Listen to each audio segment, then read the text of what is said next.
يومكم جميل.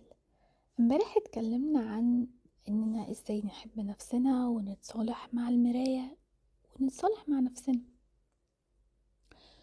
بس انا متأكدة ان في سؤال هيطرح نفسه وهنفكر معظمنا هيفكر فيه: هو انا ازاي هعرف احب نفسي وانا ما عنديش وقت ليها اصلا؟ وازاي ههتم بملامحي والطلبات بتحاوطني طول اليوم من كل النواحي؟ الإجابة دايما بتتلخص في كلمة واحدة ما بنحبهاش وبنخاف منها، هي الحدود. كتير مننا بيفتكر ان الأم الشاطرة هي اللي بتقول أيوة لكل حاجة وكل حد طول الوقت.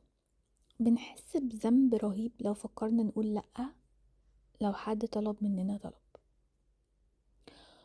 كأننا لو قلنا لأ يبقى احنا فشلنا. بس الحقيقة ان الحدود اللي بتتحط هي السور اللي بيحمي الطاقة والصحة النفسية لينا.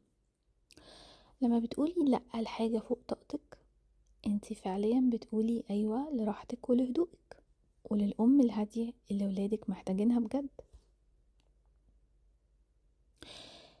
انتي محتاجة تبقي عارفة انك مسؤولة عن رعاية ولادك، بس مش مسؤولة عن تلبية رغبات كل الناس اللي موجودة حواليكي على حساب أعصابك.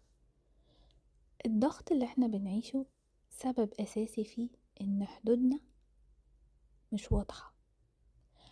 أي حد على مدار اليوم ممكن يقطع من وقتنا،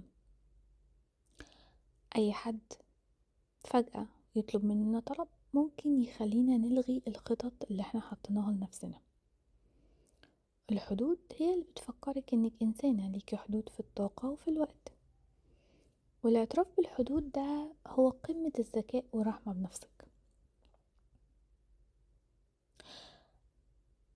انا عايزاكي النهاردة تدربي نفسك على ان انتي تحطي حد واحد بس بشكل واضح وصريح وتقولي لأ. وعايزاكي وانتي بتقولي لأ تراقبي نفسك كده، شوفي كده اكتر حاجة اتطلبت منك النهاردة وحسيتي ان انتي كنتي متضايقة جدا وانتي بتقولي وانتي من جواكي نفسك تقولي لا.